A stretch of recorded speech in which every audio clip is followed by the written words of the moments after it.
Hi, my name is Grantley, and over the last year, during the second half of COVID, I had a number of times where I was speaking to people about the hero's journey. And it came up because word got around through some of my daughter's friends that I used to teach that a lot when I was a high school English teacher a long time ago. And in every case, they found it really interesting. Some of them said that they felt like they needed to go rewatch all the movies they'd ever seen. But where it happens to be most effective, I think, is in helping people understand their own lives. Just for a tiny bit of background, Joseph Campbell, Jordan Peterson, Carl Jung, and then some other more obscure writers are part of what goes into my thinking. And I also have a master's degree in English Lit from quite some time ago. Anyway, so when I was teaching high school, I would have very basic writing prompts because I always didn't want someone to have to respond to rather a lengthy quote. So sometimes it was a simple word. Sometimes it was a very short sentence. Sometimes it was a full poem. But I found that the ones that got the most traction with my students were ones regarding the elements of the hero's journey. And the reason that I developed this more and more as a teacher was that I found that students quite often, and then later I found adults are like this too, and I'm like this myself, don't quite understand our own lives or the roles that certain people are supposed to play or the purposes that we can give experience. And I think that's the value of knowing these things. Not that everything has a meaning, but that you can give things meaning if they're given a proper frame. And as an example, as a writing prompt, I would sometimes just put your favorite movie. And then they would list their movies and talk about them. And then we would put a list all over the board and just write them haphazard. And if I had about 30 movies up there, I would say, okay, that's enough. And then I would scratch out one or two that I didn't think quite match up with what I wanted to discuss in that day. And then I would stand back and look to make sure that I hadn't left anything I didn't mean to leave up. And then I would turn around and say, these are all the same movie. And so I had Spider-Man 2. This goes back a few years. But I also had Home Alone, the first one, Finding Nemo, a number of the Disney movies. Terminator came up a lot. And I said these are all the exact same story. And of course, that led to all kinds of discussions. And what I was working my way around to was the idea that they were all the hero's journey and that they had told all the same story, sometimes more life-threatening than others, sometimes with comedy, but all the same story, which is part of why the hero's journey is called the monomyth. It's considered the one story behind all the other stories. And why that is valuable is it allows us to discuss important elements of our lives and put them in a proper framework.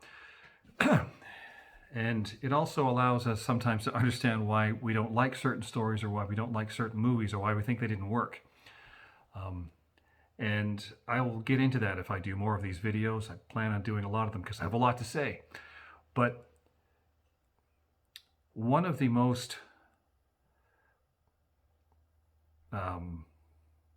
prompts that got the most traction with my students and got them to write almost nonstop, I would actually have to say, okay, put your pens down like it was the end of an exam, was just the word mentor.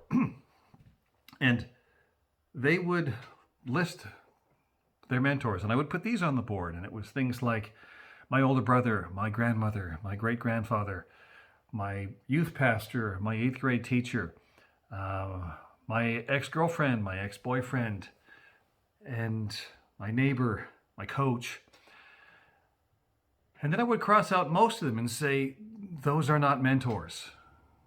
And of course, teenagers get a little bit upset when you say something, tell them that they're wrong. And I would say, I'm not saying that your friends aren't important, or that your boyfriend is not important, or that your mother is not important, but they are not mentors. And the reason I would say this is because in literature, the mentor is not a relative, typically. And if they are, they're much, much older, and very often a relative that the rest of the family has disowned. And sometimes a story is told from the point of view of the mentor. The mentor is going through something, and what you're seeing is how he affects the people around them. But still, what you're seeing is a mentor and not a family member, not a lover, not a best friend, because a best friend will help you hide a body. Your boyfriend or girlfriend will be supportive, even where maybe they shouldn't. Your parents kind of have to believe in you. But a coach, a football coach, has to be strictly honest with you about your potential, about what you're doing right, what you're doing wrong, and has to send you out onto the field or out onto the court. And that's an important element of the mentor in literature. It's why mentoring programs to me don't mean anything, because you can't have a program for mentoring.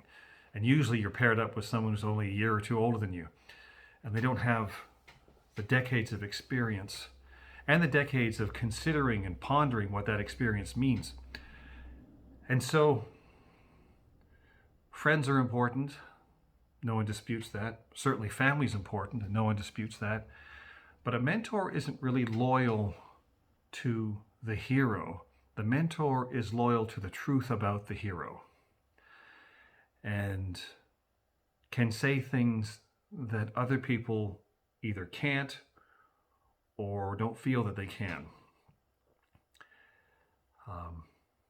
In part because they might have a loyalty to the person's feelings, or because they have a bias in favor of the hero that really has nothing to do with what they're trying to do or what their potential is. And so this would often lead to discussions about how many teachers, of all the teachers you had, and I was talking to 10th and 11th graders, of all the teachers you've had, how many teachers made a meaningful impact on the kind of person you are? Not managed to teach you the facts of their subject or what was being presented in that grade, the curriculum, but changed who you are or gave you some sort of course correction. And I would deliberately exclude myself so that A, they wouldn't kiss up, and B, they hadn't known me long enough to know whether or not I'd made a difference in their lives. And it was interesting. I learned a couple of things. First of all, there were students who inevitably chose or wrote about a teacher that I would have thought not a good teacher, but had been meaningful to that student. And what it meant was that I didn't necessarily know who would be a successful mentor just because of what I thought of them. But the class learned that A, many of them had the same, and in this case, this came up a lot, the same teacher in the 8th grade who was very important to them, very meaningful to them. And he'd had a great deal of impact on them. And none of them could say whether or not he taught them anything academically, specifically, but he had made them be better people. Some students had 2 teachers that had been personally meaningful in their lives, but nobody had more than 2. And by the 10th grade, even in high school, we were a semester system, so you had 4 teachers every semester. You'd already had 16 teachers. If they were in the 11th or 12th grade, they'd had almost twice that. And then they'd had all the teachers they'd had since junior kindergarten. So in some cases, you're looking at 20 to 26 people had been paid to teach them. But of all of that, only 1, sometimes 2, and very often the same teacher in all these kids' lives had had a meaningful impact on their lives, not just their month-to-month academic development. Which brought me to the most important part about mentorship. It is rare. It's rare to have an actual mentor. If you have one in your life, you're really quite lucky. If you have two, there's probably something really quite special about you, because mentors tend to find proteges. And you can't make it happen. You can't decide to be someone's mentor. You can't choose someone as a mentor. It just happens. And they give you some sort of course correction or affirmation that you are missing, and then they send you on your way. And then it's up to you to apply that course correction for the rest of your life, or at least through this particular journey. And I found my students, it gave them a sense of perspective as to what a mentor is versus what their friends were, versus what their boyfriend or girlfriend is, or versus what their family is. It also made sense as to why they might not want to have their dad as their coach or their mom as their teacher, but were happy to have a coach and a teacher, just as long as it wasn't a family member. It's also why you sometimes don't want to hear life lessons from your partner, because what do you know? But if you have a mentor that's got decades of experience on you and has taken an interest in your personal development, and you respond to that, there's a lot that goes into that combination. And I think understanding what the mentor is in the narrative helps understand what a true mentor is in life. And that's part of the value of understanding the hero's journey.